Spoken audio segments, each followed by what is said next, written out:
It started with a smile, a handshake, and a promise to keep the town safe. But safety, as the people of Raven County, Georgia, would soon learn, can become a weapon when it's controlled by one man, a man who believed he was the law. For over 20 years, Sheriff Walter Briggs ruled Raven County like his personal kingdom.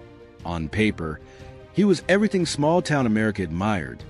Decorated veteran, devoted family man, elected 5 times without opposition. But behind the parades and church picnics was a darker truth. Walter Briggs didn't protect his people. He owned them. It began quietly. A few missing evidence files. A traffic stop that ended without explanation. Then whispers of intimidation. Local business owners donating to the sheriff's re-election fund or losing their contracts. People talked, but only in hushed tones. In Raven County, silence wasn't fear. It was survival. By 2012, Briggs had handpicked nearly every major figure in the county. The district attorney was his fishing buddy. The judge owed him campaign favors. The local newspaper editor had a son who worked at the sheriff's office, and anyone who didn't fall in line found themselves in handcuffs. But corruption, like a slow-moving storm, always leaves traces. It was a woman named Laura Bennett who first started asking questions. She was 32, a local reporter with the Raven County Times, sharp-eyed and unshaken. She covered missing person reports, drug raids, even charity drives led by Briggs himself. But something didn't add up. Every major drug bust in the county led to a conviction, except one. A local mechanic named Eddie Klein had been arrested for possession in 2010, only for the evidence to go missing. He walked free, while smaller offenders filled the county jail. Laura dug deeper. She found that Eddie wasn't just anyone. He was the sheriff's cousin. When she asked for the case file, it was unavailable. When she asked again, the sheriff's deputy told her she should leave well enough alone. And when her editor warned her to drop it, she knew she was getting close. That night, her car's tires were slashed outside her apartment. A note was tucked under her windshield wiper. "You're not from here. Stop pretending you belong." She didn't stop. She started collecting stories, quiet, terrified voices. A farmer who lost his land after refusing to sell to a company connected to Briggs. A single mother who claimed the sheriff planted drugs on her brother to silence a debt. A teenage boy who vanished after testifying against one of Briggs's deputies. Each story led back to one thing: control. Briggs didn't just run the sheriff's department. He controlled the judges, the press, the businesses, even the churches. He called it keeping order. But the truth was simple. He ran Raven County like a criminal enterprise. Then came the night that broke everything open. In 2017, a young deputy named Miles Turner was found dead in his patrol car. Single gunshot to the head. Official report: suicide. But Laura wasn't convinced. The death came just days after Miles had quietly reached out to her through an encrypted email saying, "There are things you need to see. He's laundering money through the county contracts." 2 days later, he was gone.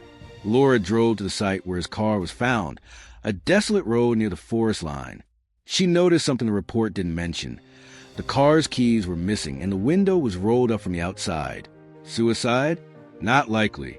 She took photos, emailed copies to a contact she trusted, Special Agent Daniel Pierce with the Georgia Bureau of Investigation, GBI. Pierce, 40s, clean-cut, no-nonsense, had spent years investigating rural corruption cases. Within a week, he was in Raven County, unofficially. Briggs welcomed him with a grin and a handshake. "Anything for the Bureau," he said, eyes cold behind his aviators. But Pierce saw through it. He began discreetly interviewing deputies, off the record, after hours. Some were loyal to Briggs. Others were scared. One finally cracked. "We do what he says.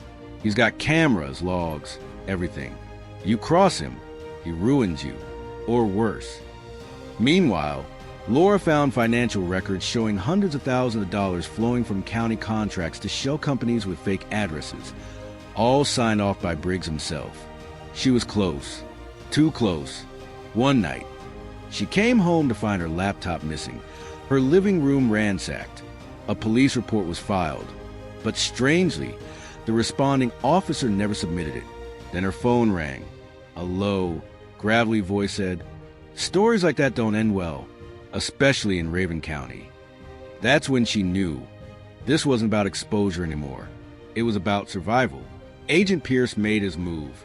Working with state auditors, he filed a sealed warrant for Briggs's office, citing misuse of county funds. But when they arrived at dawn, everything was gone. Computers wiped, paper trails burned. The sheriff had been tipped off. And still, he smiled for cameras that day, holding a press conference about baseless attacks from outsiders. He looked straight into the lens and said, "I've served this community with honor for 20 years. You can't tear down what's built on trust." Trust, the one thing he'd spent his life destroying. Then came the break no one saw coming.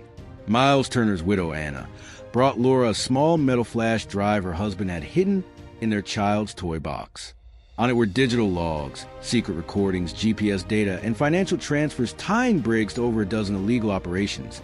Drug seizures never logged, forfeiture funds rerouted, kickbacks to local officials. The final clip was the worst. Audio of Briggs himself saying, "You don't get loyalty in this town. You buy it." The evidence went public. Within 48 hours, the Georgia Bureau of Investigation raided the sheriff's department. Briggs was arrested along with 3 deputies, the county clerk, and a sitting judge. The town that once feared him watched from behind curtains as his cruiser drove him away in handcuffs. The trials that followed revealed the scope of his control.